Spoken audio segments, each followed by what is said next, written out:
Welcome back to Too Many Projects. This week I have got my favourite guitar amp in the world that I have owned for an extremely long time now.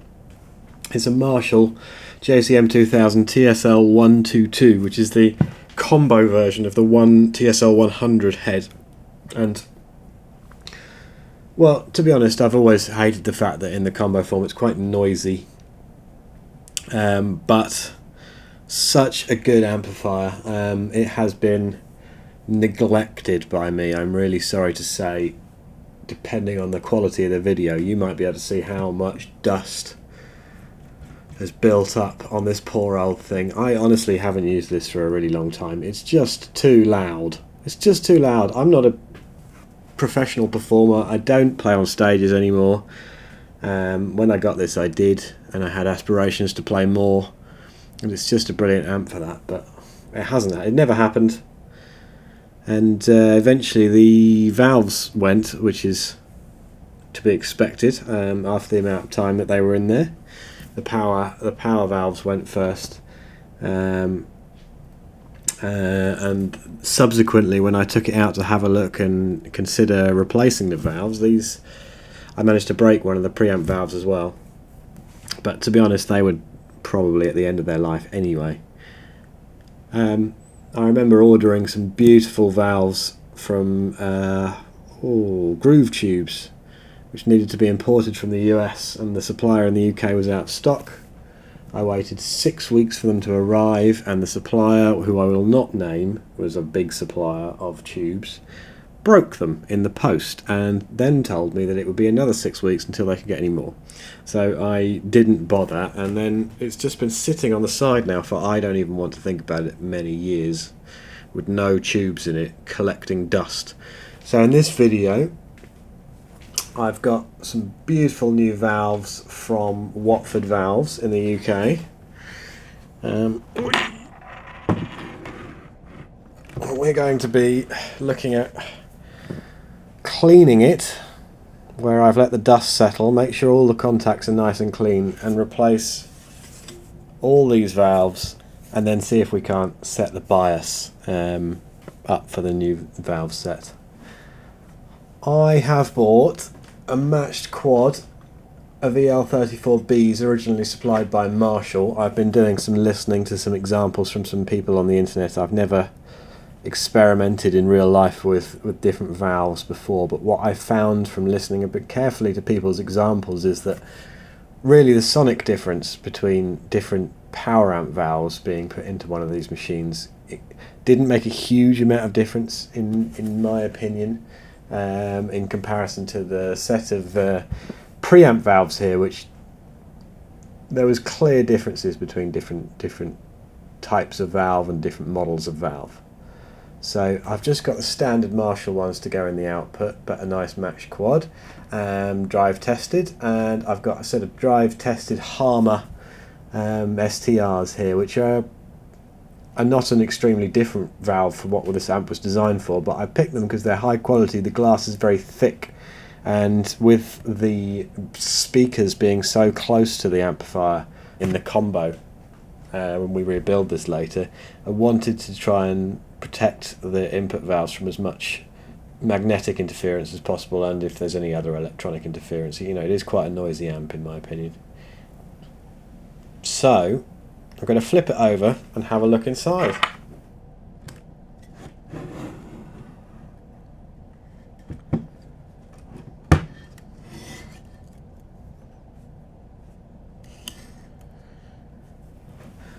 So this is the inside of the amplifier. Have you ever thought about looking at the inside of your amplifier at home? Don't do it.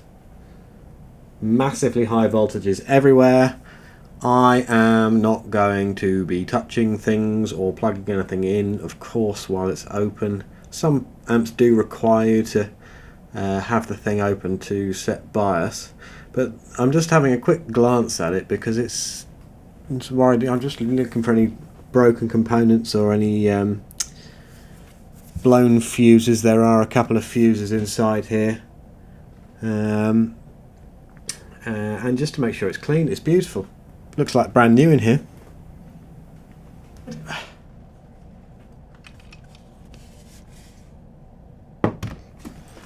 So, 4 output valves, 4 preamp valves. The preamp valves do all sorts of complicated things. They're not just set up more is more. It's they do have different jobs. The output valves are a little bit more straightforward. First thing to do, let's get the last remaining preamp valves out.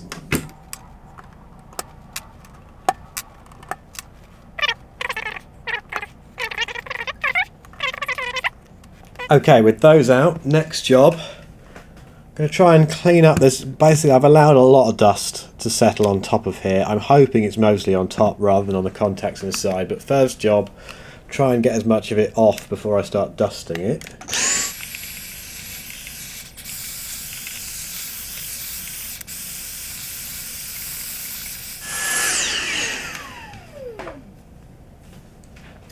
And then a little bit of switch cleaner.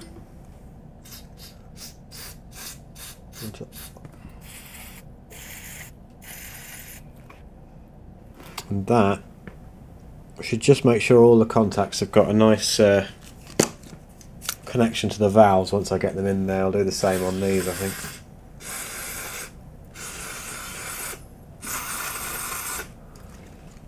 While I've got it with no valves in, I just want to spend a bit of time getting the front clean as well.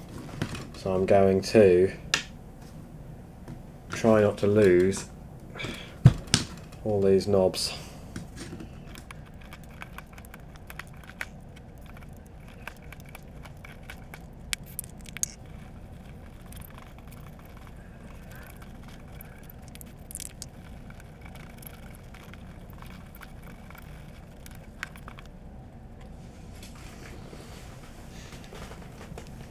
Back on the top then, and I've got the seals cleaned and popped back in, ready to get the valves in there. I have been told by the internet that actually it doesn't matter if the oil from your hands gets onto the glass of the valves, because they don't ever get hot enough to actually burn out because of hot spots created by that. But I'm still going to handle them with this completely clean dry tissue. As far as I can tell, getting the preamp tubes in is fairly foolproof once you've decided whether to handle them with a cloth or not. I'm not even going to patronise you by telling them that it's not really possible to get them the wrong way around. You can work that out for yourself.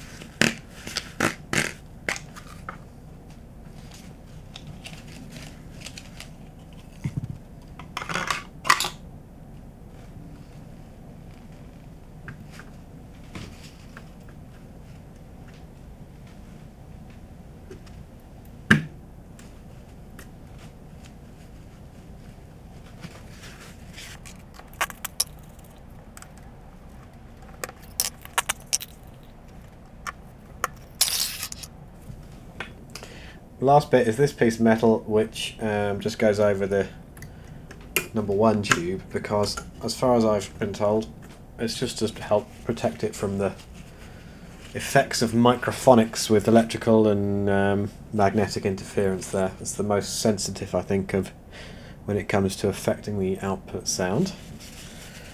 I'm enormously frustrated that these Harmer valves have not printed the name Harmer on exactly the same side of each one, which means they do not look beautifully in sync like it does on a Victory with things sticking out the top, for example. I'm sure it works the same though. On to the power valves, which are the same deal.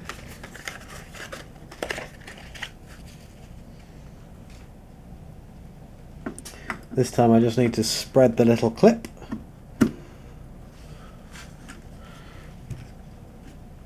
And then when they're down firmly, just let it up so it's nice and secure there. The more observant among you might notice that these are all marked where they've been tested by Watford Valves to make sure that they are a matched set of valves. They have exactly the same characteristics, which means that they will balance inside this machine very beautifully.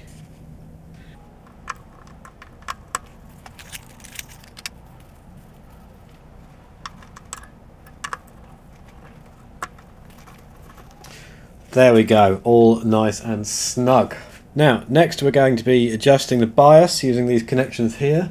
But first of all, I am going to put this all back together and find the fuse that I seem to have lost out the back. To make sure that it's all sealed, a sealed unit when I come to start measuring the bias, and you know, to turning it on. I don't want to electrocute myself and die. I also want to make sure that all of the switch cleaner that I sprayed inside it has beautifully evaporated, and so we're not risking anything. I don't think that's very risky, but still, all the same. So let's get this built up, and actually I'll come back to you in a couple of days probably, I think, and we'll start setting it up and testing it.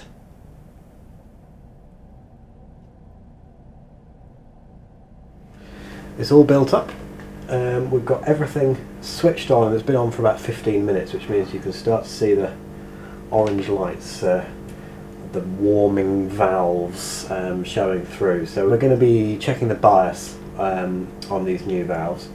What I've done is I've stuck a crocodile clip into the centre pin on the back here, which is the earth connection, and it's got a pin on each side of that, one for each set of valves, and we're going to be balancing those to make sure they're the same.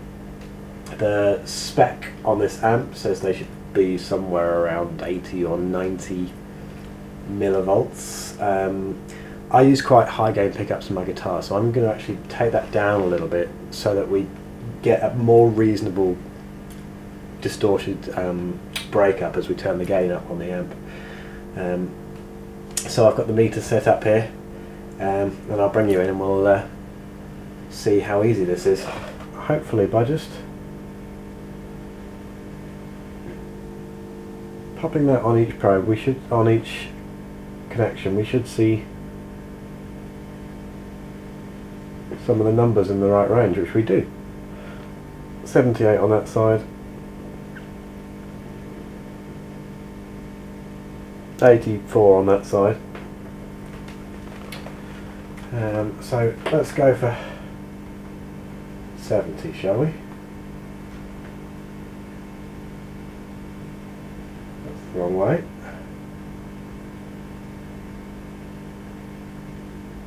So I'm just turning the little pots, which are accessible from the outside of this amp, which is a great design, and just adjusting them. One on each side, one for each side of the connector here.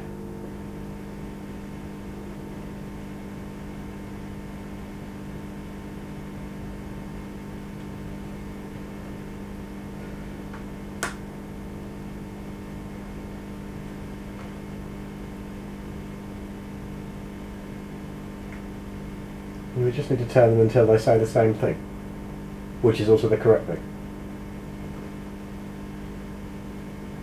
That looks good. Left 70, right 70. That's how easy it is. I'm going to test on this amp for a little bit, make sure it's not drifting out of bias, and I'm going to be selling it, unfortunately, for something smaller and something a bit more, you know, something I would actually play in the house where I play. But let's test on it, get ready for a lighting change. I'm going to have to do that in the morning, but time travel for you guys.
So that was just a few minutes of playing, and honestly I remember why I don't use this amp, and I was on volume level of lower than 1 and it is loud.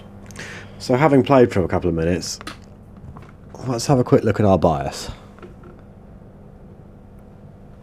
That's the right hand side as you look at the amp, and it is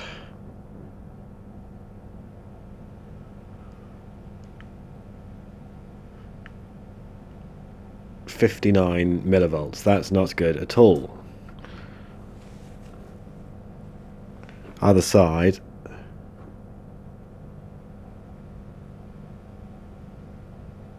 $64 and a bit. Well, that's terrible.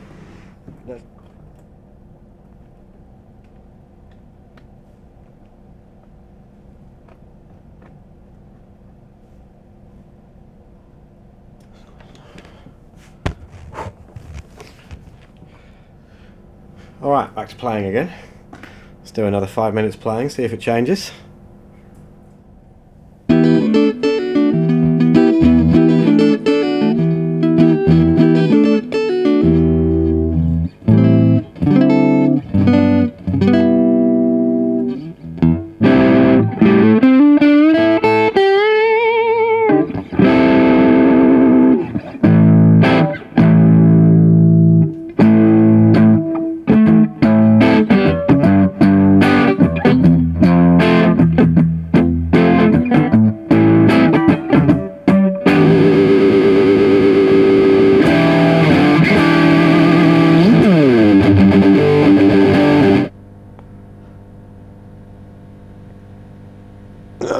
That side's at 67, 68. That's not where it's supposed to be. That side's come up a little bit too. Not so much. Oh, that's... What's wrong with my amp, everyone? Who knows why the bias is... Thermal drift. Thermal drift, that's what it is. Why is my bias drifting out of control? I'm feeling a bit sad that I haven't managed to actually fix it perfectly, but it is a great amp. I really enjoyed having a little play on it. It reminded me what brilliant amps these are. They just sound wonderful. Anyway, that's enough for tonight. If anyone knows how to fix this amp, let me know in the comments. Otherwise, I'll see you on the next video.